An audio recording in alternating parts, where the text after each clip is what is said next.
What we're going to do today is talk about how to write a really good ad for Google AdWords. The better job you can write or do at writing a good ad, the more clicks you're going to get, the higher click-through rate you're going to get, and the more success you're going to have with AdWords. Now, my name is Jason Nyback. I'm one of the leaders in how to get more traffic using automated long-term snowball traffic systems. Now, what we got to do is we got to figure this out, because the bottom line is if your ad click-through rate sucks, you're going to not get many impressions on your ads from Google AdWords, and eventually they're probably going to slow your impressions. One of the biggest reasons is because if your ads are, say you got the ads on the top, ads on the side, so on and so forth on there, well, Google knows what kind of click-through rate they need out of your ad in order to make it financially feasible for them to even run it. So if you've got your ad and it's a 0.5% click-through rate and all the rest are averaging 2%, why would they run your ad?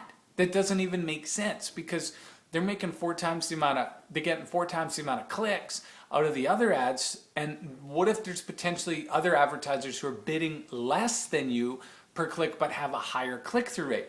Well, they'll probably want to bump those up and punt you, because the bottom line is you're not making them a lot of money. Not only that, you're not giving your visitors a good experience either. If your click-through rate sucks, what that is saying is that you're not properly targeting your keywords or your market on the, say, the content network or whatever. The content network's a bit more different, but still, if your click-through rate's bad everywhere, not good. We got to figure this thing out. So what do?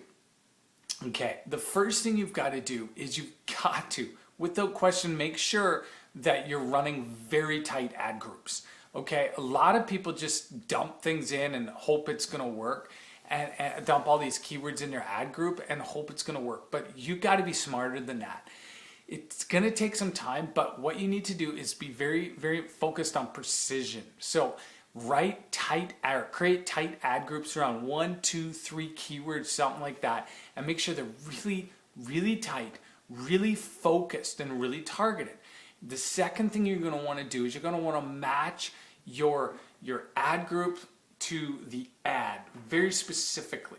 So if your ad's about, or your keyword's about how to train your dog, your ad needs to talk about how to train your dog. Okay? It needs to somehow be connected to that. What a lot of people do is they don't do that. They create a bit on keywords and then they talk about their product in their ad. Well, here's the thing. They don't care about you. They don't care about your product. That's not what they're looking for. You're probably not looking for a product. They're looking for a solution, right? And so that's what you got to realize. It's not really about your product. It's about the solution. If the end goal is to get them to buy your product because it does have the solution, but it's got to be about them until you get to your landing page. Do not sell people on you or your stuff on your ad. Now, the third thing you need to do is make sure your ad has a better call to action. Okay, click here now. Click to find out more. Click to get your free report. Something like that, where you're telling them what to do. There's not a lot of space there, but you've got your top part, your headline, your second level, and then your third level. So you got really 3 rows on your ad. And your first row is going to be something that get their attention. How to train your dog. Okay, something like that. Okay. And then the middle part is going to talk about what it is they're going to get when they click your ad, or you can aggravate something. Frustrated with your dog? Click here to fix it, or something like that. Just make sure you raise a question or you offer some sort of solution that if they click that ad, they're going to get something. So the first one is the title, which pulls them in. The second row is something some way to just pull, to give them something to show what they're going to get.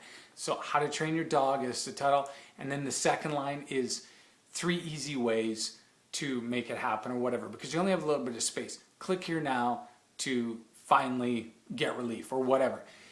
And give them, with your click, when your call to action, don't just say click here now. What you want to do is tie it to a benefit. So click here now to fix this problem, or whatever. It just has to be simple, because having 1 or 2 little words, click here to train your dog, or something like that, just something small what that's going to do, it's going to tie an emotional benefit to your call to action, okay, versus just click here, right? And so that's going to likely increase your click-through rate, and hopefully you're going to see a lot more visitors. So do those things that I just told you, and hopefully you're going to be able to have an awesome ad that's going to get a really good click-through rate and help a lot of people in your market and be able to run your ads on AdWords. Now, head over to snowballsecrets.com. What I want to do is show you exactly how I was able to use the Snowball traffic system to get over 1.2 million visitors to my niche market website, and show you how you can use this exact traffic system in your market as well. snowballsecrets.com, or click the link below. See you over there.